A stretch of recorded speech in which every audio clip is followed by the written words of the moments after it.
नमस्कार प्यारे बच्चों, आज हम करेंगे वर्कशीट नंबर 66 जो है क्लास 10th के स्टूडेंट्स के लिए। ये आपकी राजनीतिक विज्ञान की वर्कशीट है। तारीख है 17 दिसंबर 2020। चैप्टर का नाम है राजनीतिक दल।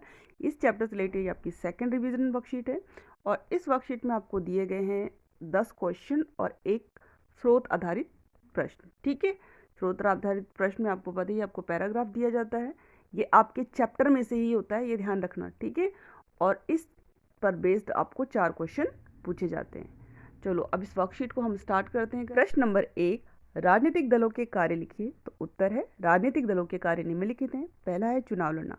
देखो, राजनीतिक दल चुनाव लड़ते हैं और अधिकांश लोकतांत्रिक देशों में चुनाव राजनीतिक दलों द्वारा खड़े किए गए उम्मीदवारों के बीच लड़ा जाता है। जैसे हमारे देश में भी जो चुनाव होते हैं तो अलग अलग दल क्या करते हैं, चाहे वो बीजेपी है, चाहे वो कांग्रेस है, आम आदमी पार्टी है, सब अपने उम्मीदवार खड़े करते हैं और उनके बीच में क्या लड़ा जाता है, चुनाव। दूसरा पॉइंट क्या है इसमें, यानी दूसरा काम क्या है राजनीतिक दलों का, नीतियां व कार्यक्रम जनता के सामने रखना। हर राजनीतिक दल के कुछ नीतियां व कार्यक्रम होते हैं। ठीक है, ये जो दल होते हैं ये अलग अलग नीति और कार्यक्रमों को मतदाताओं के सामने रखते हैं और मतदाताओं को जिस भी दल की जो नीतियां या कार्यक्रम पसंद आते हैं वो उसको वोट देकर चुनते हैं।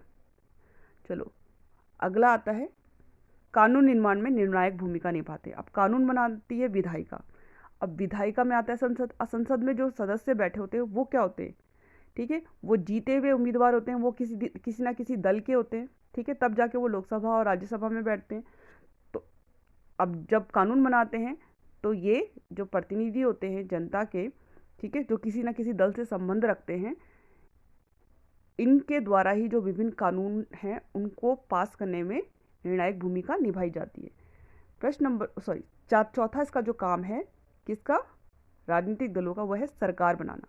ठीक है, दल ही सरकार बनाते व चलाते हैं। जो दल बहुमत से चुनाव जीतता है वह सरकार बनाता है तथा महत्वपूर्ण नीतियों और फैसलों के मामले में निर्णय भी लेता है। जैसे इस समय कौन है, बीजेपी और उसके जो सहयोगी दल हैं उनको चुनाव में बहुमत मिला तो उन्होंने सरकार बनाई। अब उन्होंने सरकार बनाई है तो बीजेपी और उसके दलों को क्या अधिकार मिल गया, वो महत्वपूर्ण नीतियाँ और फैसले जो है देश के संबंध में लेते हैं। ठीक है, और पांचवा काम क्या है, विरोधी दल के रूप में काम करना। अब चुनाव हारने वाला दल शासक दल के विरोधी पक्ष की भूमिका निभाते हैं। जैसे इस समय पे सत्ता में कौन है, शासन में कौन है, बीजेपी और उसके सहयोगी दल। और कौन सा दल हार गया, कांग्रेस। ठीक है, कांग्रेस इस समय सत्ता में नहीं है, वो विपक्ष में। कांग्रेस और उसके सहयोगी दल क्या है, विपक्ष की भूमिका निभा रहे हैं। उनका काम क्या है, सरकार की गलत नीतियों और असफलताओं की आलोचना करने के साथ साथ ये लोग अपनी अलग राय भी रखते हैं किसी काम के प्रति। अगर वो बताते हैं सरकार को भी आपकी ये वाली नीतियाँ गलत हैं, आपको इस तरह से करना चाहिए, यानी खुद की राय भी रखते हैं और सरकार की जो गलतियाँ वो भी बताते हैं। चलो छठा काम क्या है, जनमत का निर्माण करना। राजनीतिक दल क्या करते हैं, जनमत का निर्माण करने का भी कार्य करते हैं। जनता के बाद में जाकर चुनाव प्रचार करते हैं और विभिन्न जो मुद्दे होते हैं उन पर जनता की राय बनाते हैं। ठीक है, अब सातवां है कल्याणकारी कार्यक्रमों को जनता तक पहुंचाना भी जो है राजनीतिक दलों का कार्य है। तो अब हमारा ये प्रश्न नंबर 1 हो गया। अगले प्रश्न की तरफ चलते हैं। प्रश्न नंबर 2 है कि किसी दल को राष्ट्रीय या प्रांतीय मानने का आधार क्या है। अब देखो, कोई दल अगर राष्ट्रीय है तो कैसे मानेंगे हम उसके, अगर कोई दल लोकसभा चुनाव में पड़े कुल वोट का अथवा 4 राज्यों के विधानसभा चुनाव में पड़े कुल वोटों का 6% हासिल करता है और लोकसभा के चुनाव में कम से कम 4 सीटों पर जीत दर्ज करता है तो उसे राष्ट्रीय दल की मान्यता मिल जाती है। ठीक है, और अगर अब प्रांतीय या क्षेत्रीय दल हम किसको कहेंगे, जब कोई पार्टी राज्य विधानसभा के चुनाव में पड़े कुल मतों का 6% यानी 6% या उससे अधिक हासिल करती है और कम से कम 2 सीटों पर जीत दर्ज करती है तो उसे अपने राज्य के राजनीतिक दल के रूप में मान्यता मिल जाती है। ठीक है, चलो अब चलते हैं अगले प्रश्न की ओर। प्रश्न नंबर 3, विभिन्न प्रकार की दलीय व्यवस्था का वर्णन कीजिए। तो दलीय व्यवस्थाएं जो है 3 प्रकार की होती हैं। पहला है एक दलीय व्यवस्था। ठीक है, जिन देशों में सिर्फ एक ही दल की सरकार मतलब एक ही दल को सरकार बनाने और चलाने की अनुमति है, उन देशों में हम एक दलीय व्यवस्था पाई जाती है। ठीक है, उन देशों में कौन सी व्यवस्था पाई जाएगी, एक दलीय व्यवस्था, क्योंकि वहाँ पे एक ही दल को सरकार बनाने और चलाने की अनुमति है। अब इसका उदाहरण है चीन। चीन में सिर्फ जो कम्युनिस्ट पार्टी है उसी को शासन करने की अनुमति है। चलो आगे चलते हैं, द्विदलीय शासन व्यवस्था। तो कुछ देशों में सत्ता आमतौर पर दो मुख्य जो दल हैं उनके बीच में बदलती रहती है, कभी एक पार्टी सत्ता में आती है, कभी दूसरी आती है, ठीक है। वहाँ पे तीसरी पार्टी सत्ता में नहीं आती है। वहाँ अनेक दूसरी पार्टियाँ हो सकती हैं, वे चुनाव लड़कर कुछ सीटें भी जीत सकती हैं, पर सिर्फ जो दो ही दल होते हैं उनको ही इतनी सीटें मिलती हैं कि वो सरकार बना पाए, ठीक है। तो अमेरिका और ब्रिटेन में ऐसी ही दो दलीय व्यवस्था है। तीसरा है बहुदलीय व्यवस्था।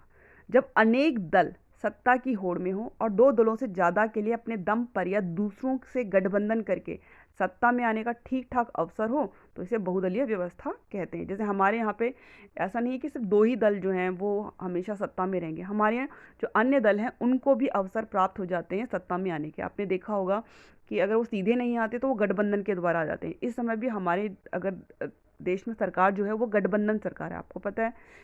उसमें खाली बीजेपी मेन पार्टी है लेकिन उसके सहयोगी दल भी सत्ता में, ठीक है। बीजेपी और उसके सहयोगी दल जो है वो सत्ता में, यानी कि हमारे यहाँ पर एक से अधिक दल जो है उनको सत्ता में आने के ठीक ठीक अवसर होते हैं। तो इसलिए हमारे देश में कौन सी व्यवस्था है? बहुदलीय व्यवस्था। चलो अब अगले प्रश्न की तरफ। प्रश्न नंबर 4 है, वर्तमान में राजनीतिक दलों के समक्ष चुनौतियों की व्याख्या कीजिए। तो इसका उत्तर है, वर्तमान में राजनीतिक दलों के समक्ष निम्नलिखित चुनौतियां हैं। पहला है आंतरिक लोकतंत्र का अभाव, यानी पार्टियों के खुद के अंदर ही जो है वो लोकतंत्र नहीं है, डेमोक्रेसी नहीं है। वहाँ पार्टियों के पास ना तो सदस्यों की खुली सूची होती है, ठीक है, कि कौन कौन उनके सदस्य हैं, और ना ही उनके जो संगठन है उसकी नियमित रूप से बैठकें होती हैं, ठीक है। और उनके आंतरिक चुनाव भी नहीं होते कि उनके अंदर जो पार्टी होती है, पार्टी भी तो बेटा बहुत बड़ी, अब कांग्रेस पार्टी, बीजेपी पार्टी है, बहुत बड़ी बड़ी पार्टी हैं, बहुत सारे लोगों से मिलकर बनी हुई पार्टी है, लेकिन इनके अंदर भी इलेक्शन नहीं होते कि अगर मेन पद हैं तो वहाँ पर जो है इलेक्शन से उस बंदे को बिठाया जाए कि अध्यक्ष कौन बनेगा, ठीक है, या पार्टी से संबंधित जो मेन पद होते हैं उन पर कौन बैठेगा, इसका जो सारा का सारा फैसला है उसका अधिकार कुछ जो बड़े नेता होते हैं वही हथिया लेते हैं, ठीक है। तो इसमें क्या होता है, इन पार्टियों में सबसे प्रॉब्लम क्या है? आंतरिक लोकतंत्र का अभाव है, ये इनके सामने एक बड़ी चुनौती है। दूसरा है वंशवाद की चुनौती। दलों के नेता अपने नज़दीकी लोगों व अपने परिवार के सदस्यों को ही आगे बढ़ाते हैं। अगर आपने कई पार्टियों पे अगर आप ध्यान दोगे तो उन पार्टियों पे एक ही परिवार और उसके सदस्यों या उनके करीबी नज़दीकी लोगों का ही कब्जा है, ठीक है। और अनेक दलों में शीर्ष पद पर हमेशा एक ही परिवार के लोग रहते हैं। अब पता करो कि कौन सा ऐसा फैमिली है जो हमेशा उस पार्टी के जो बड़े पद हैं उन पर बनी रहती है और मेन फैसले लेती है, ठीक है। और ये बात जो होती है लोकतंत्र के लिए अच्छी नहीं होती। तीसरा है धन और आपराधिक तत्वों की घुसपैठ। ये पार्टियों के लिए सबसे बड़ी चुनौती है। क्या होता है, सभी जो राजनीतिक दल हैं वो किसी भी तरह से चुनाव जीतना चाहते हैं और जिसके लिए वे ऐसे उम्मीदवार खड़े करते हैं जिनके पास काफ़ी पैसा हो, क्योंकि जो प्रचार वगैरह होता है ना बेटा, उसमें बहुत पैसा लगता है। तो गरीब आदमी तो इसको इलेक्शन को लड़ नहीं सकता, चुनाव के लिए बहुत पैसा चाहिए। तो जो राजनीतिक पार्टियाँ वो क्या करती हैं, ऐसे उम्मीदवारों को खड़ा करती हैं जिनके पास पहले से बहुत सारा पैसा हो या वो पैसे को जुटा सकते हो, ठीक है। तो इसके अलावा क्या करते हैं, कई बार जो पार्टियां होती हैं वो चुनाव जीत सकने वाले जो अपराधी होते हैं, जिनके पर बहुत सारे मुकदमे चल रहे हैं, उन्होंने बहुत सारे अपराध किए, उनका भी समर्थन करती है। उनको लगता भी ये उम्मीदवार तो जीत जाएगा, क्योंकि उनको जीतना है किसी भी तरह से, तो वो इसके लिए कुछ भी करती हैं। तो अपराधियों का भी समर्थन करती हैं या उनकी मदद लेती हैं, यानी उनको चुनाव में भी खड़ा कर सकती हैं या उनकी हेल्प से चुनाव जीत सकती हैं। तो ये जो चीज़ है इनके लिए बहुत बड़ी चुनौती है कि इससे कैसे जो है निकला जाए। चौथा है विकल्पहीनता की स्थिति। जब आपके पास चॉइस ना हो, सार्थक विकल्प का अर्थ है विभिन्न पार्टियों की नीतियों और कार्यक्रमों में अंतर हो। कुछ वर्षों से दलों के बीच वैचारिक अंतर कम होता गया है और यह प्रवृत्ति दुनिया भर में देखने को मिल रही है। अब क्या होता है, कई बार देखा होगा आपने कि लोग परेशान होते हैं, भैया ये वाली पार्टी भी ऐसी है और वो वाली पार्टी भी ऐसी है, दोनों एक जैसी हैं, मतलब इनमें कोई अंतर तो है नहीं, है ना, तो हम किसको वोट दें? ये भी ठीक से काम नहीं करती और वो भी ठीक से काम नहीं।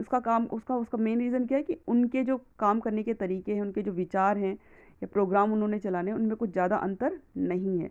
इससे लोगों के पास विकल्प नहीं रहता कि वो किसको चुने, क्योंकि दोनों में डिफरेंस नहीं है।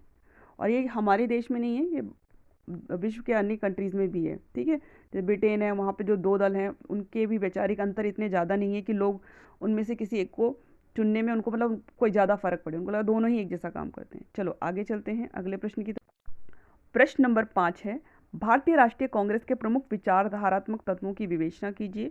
तो इसका उत्तर है, यह दुनिया की सबसे पुरानी राजनीतिक पार्टियों में से एक है। इसकी स्थापना 1825 में हुई थी। यह भारत को एक आधुनिक धर्मनिरपेक्ष लोकतांत्रिक गणराज्य बनाने में विश्वास रखती है।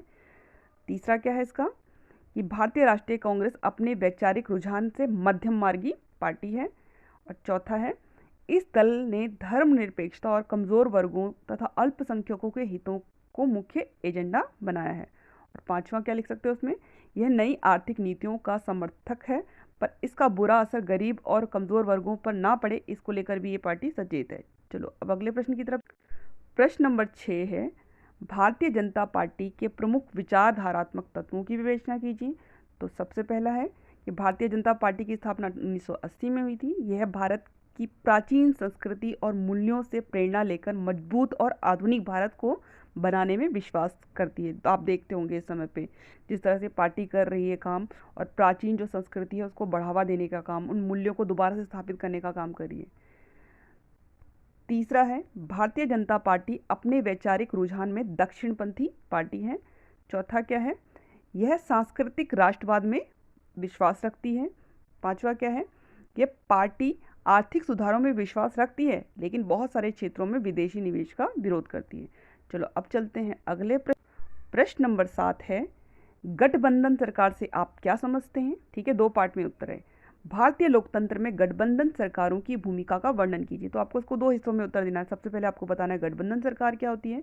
ठीक है, तो जब अनेक पार्टियां चुनाव लड़ने के लिए आपस में हाथ मिला लेती हैं तो इसे गठबंधन कहते हैं। और ये जब गठबंधन चुनाव जीत कर सरकार बनाता है तो उसे गठबंधन सरकार कहते हैं।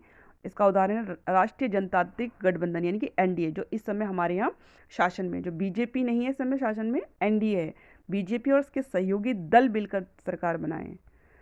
चलो आगे चलते हैं। भारतीय लोकतंत्र में गठबंधन सरकारों की भूमिका।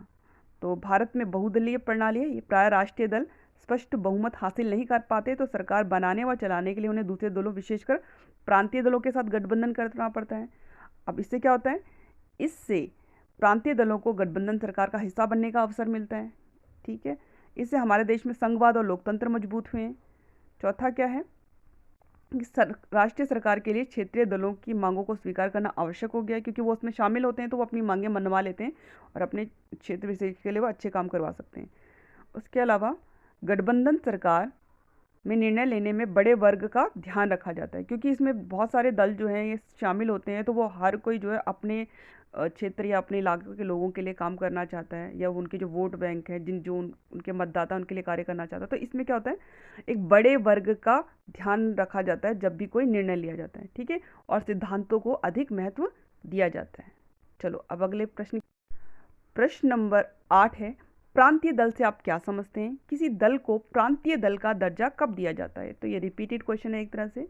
ठीक है, तो चुनाव आयोग ने राष्ट्रीय दलों के अलावा अन्य सभी प्रमुख दलों को प्रांतीय दल के रूप में मान्यता दी है। ठीक है, जिनका प्रभाव कुछ प्रांत अथवा क्षेत्रों तक ही सीमित होता है। अब इसके उदाहरण है प्रांतीय दलों के या क्षेत्रीय दलों के, बीजू जनता दल हो गया, जेडीयू हो गया, सिक्किम लोकतांत्रिक मोर्चा हो गया। ठीक है, और भी है, ये आपकी बुक में दिया हुआ है, पूरा इंडिया का मैप बना करके बहुत सारे जो राजनीतिक दल हैं और क्षेत्रीय दल हैं उनके नाम लिखे हुए हैं उसमें। चलो, जब कोई दल निम्नलिखित 2 शर्तें पूरी करता है तो उसे प्रांतीय दल का दर्जा दिया जाता है। कौन सी 2 शर्तें करनी है, एक तो उसे उस राज्य के विधानसभा चुनाव में डाले गए कुल मतों का 6% या उससे अधिक प्राप्त करना है। ठीक है, सेकंड क्या है, राजनीतिक दल द्वारा विधानसभा चुनाव में कम से कम 2 सीटें प्राप्त करनी है उसको। ठीक है, अगर ये 2 शर्तें वो पूरी कर लेता है तो उसको प्रांतीय दल का दर्जा मिल जाता है उस क्षेत्र का। चलो अब अगले उस पर जाते हैं। प्रश्न नंबर 9 है, भारत में क्षेत्रीय दलों के उभार ने संघवाद एवं लोकतंत्र को मजबूत किया। क्या आप इस कथन से सहमत हैं, व्याख्या कीजिए। तो उत्तर है कि भारत में क्षेत्रीय दलों के उभार ने संघवाद एवं लोकतंत्र को मजबूत किया। मैं इस कथन से पूर्णतः सहमत हूँ। पिछले 3 दशकों में क्षेत्रीय दलों की संख्या और ताकत में वृद्धि हुई है। इससे भारतीय संसद विविधताओं से और भी ज़्यादा संपन्न हुई है। तीसरा क्या है इसमें, कि 2014 तक किसी एक राष्ट्रीय दल का लोकसभा में बहुमत नहीं रहा। परिणाम स्वरूप राष्ट्रीय दल क्षेत्रीय दलों के साथ गठबंधन करने को मजबूर हुए। ठीक है, अब इससे क्या हुआ, 1996 के बाद से लगभग प्रत्येक क्षेत्रीय दल को एक दूसरे राष्ट्रीय, मतलब कोई ना कोई, कभी जो यूपीए का है तो यूपीओ में दूसरे दल आते हैं जो उसके सहयोगी दल होते हैं, वो सत्ता में आ जाते हैं। एनडीए में जो दूसरे अलग क्षेत्रीय दल हैं उनको मौका मिल जाता है सत्ता में आने का, ठीक है। तो उनको सरकार में हिस्सा बनने का अवसर प्राप्त है, यानी इस तरह से सत्ता में भागीदारी जो है बढ़ी है, ठीक है। इसने हमारे देश में संघवाद और लोकतंत्र मजबूत हुए, ठीक है। चलो अब आगे चलते हैं अगले प्रश्न की तरफ। प्रश्न नंबर 10 है, तमिलनाडु के किन्हीं दो प्रांतीय दलों का नाम और उनके चुनाव चिन्ह के साथ लिखिए। तो पार्टी का नाम और चुनाव चिन्ह, तो द्रविड़ मुनेत्र कड़गम है एक पार्टी, ये आपके उसमें दी हुई है बेटा बुक में, ठीक है। आप पूरा भारत का मैप दिया है, उसमें अलग अलग पार्टियां दिखा रखी हैं अलग अलग राज्य की। तो इसका वो चुनाव चिन्ह उगता हुआ सूरज। ऑल इंडिया अन्ना द्रविड़ मुनेत्र कड़गम, इसकी जो चुनाव चिन्ह दो पत्तियां, चाहे ऐसे बना लो चाहे ऐसे बना लो, ठीक है। अब चलते हैं अगले प्रश्न की तरफ। बेटा अगला जो प्रश्न था वो था स्रोत आधारित प्रश्न कि बहुदलीय व्यवस्था क्या है, ठीक है। ये आपका पूरा पैराग्राफ दे रखा है, उसके बेस पे आपको करना है, उसी में से ये उत्तर निकले हुए हैं। जब अनेक दल सत्ता के लिए होड़ में हो और दो दलों से ज़्यादा के लिए अपने दम पर या दूसरों से गठबंधन करके सत्ता में आने का ठीक ठाक अवसर हो तो इसे बहुदलीय व्यवस्था कहते हैं। ये पैराग्राफ में से ही उत्तर है, बिल्कुल उसी में से लिखा गया है, ठीक है। उसका बी पार्ट था कि गठबंधन सरकार से आप क्या समझते हैं। जब किसी बहुदलीय व्यवस्था में अनेक पार्टियां चुनाव लड़ने और सत्ता में आने के लिए आपस में हाथ मिला लेती हैं तो इसे गठबंधन या मोर्चा कहा जाता है। यह गठबंधन जब चुनाव जीतकर सरकार बनाता है तो उसे गठबंधन सरकार कहते हैं। अब सी पार्ट था, क्या चीन में बहुदलीय व्यवस्था है? नहीं, चीन में बहुदलीय व्यवस्था नहीं है, यहाँ पर एक दलीय व्यवस्था है। कौन सी पार्टी का शासन रहता वहाँ हमेशा? Communist party. चलो उसके बाद था जो गद्यांश था, उसका हमें क्या करना था, अपने शब्दों में लिखना था उसको। तो उसी में से आप कुछ लाइनें जो है अपने हिसाब से जो है अरेंज करके लिख सकते हो। उत्तर है, जब देश में दो से अधिक दलों की व्यवस्था होती है तो उसे बहुदलीय व्यवस्था कहते हैं। ये उसी के ऊपर सारा पैराग्राफ है। जैसे भारत में जब दो या उससे अधिक दल सत्ता पाने के लिए मिलकर चुनाव लड़ते हैं तो इसे गठबंधन या मोर्चा कहा जाता है, जैसे एनडीए, यूपी और वाम मोर्चा, ठीक है। अब ये जो प्रणाली होती है ये सभी को चुनाव में भाग लेने का मौका देती है और लोकतंत्र को मजबूत करती है, ठीक है। परंतु ये जो व्यवस्था है ये राजनीतिक अस्थिरता भी उत्पन्न करती है, क्योंकि जो गठबंधन की सरकार होती है थोड़ा घालमेल वाली सरकार होती है। इसमें क्या होता है कि अगर मान लो सब अपनी अपनी चलाने की कोशिश करते हैं, ठीक है, अपनी अपनी बात मनवाने की कोशिश करते हैं, नहीं मानी जाती तो वो गठबंधन को छोड़ने का वो दे देते हैं, ठीक है, धमकी दे देते हैं, जिससे क्या होता है सरकार गिरने की बहुत ज़्यादा जो है चांसेस हो जाते हैं, है ना। क्योंकि वो मिलकर उन्होंने वो बहुमत हासिल किया। अगर उनमें से कुछ दल निकल जाएंगे बाहर तो जो बहुमत का आंकड़ा है वो पूरा नहीं हो पाएगा, जिससे सरकार जो है गिर सकती है। तो इस तरह से ये व्यवस्था क्या कर देती है, राजनीतिक अस्थिरता उत्पन्न करती है। चलो अभी आपकी जो वर्कशीट है ये कंप्लीट हो गई है, इसको कॉपी में करो। एग्ज़ाम आने वाले हैं तो मन लगा के पढ़ो और अच्छे अच्छे नंबर लेके आओ। बाय बच्चों।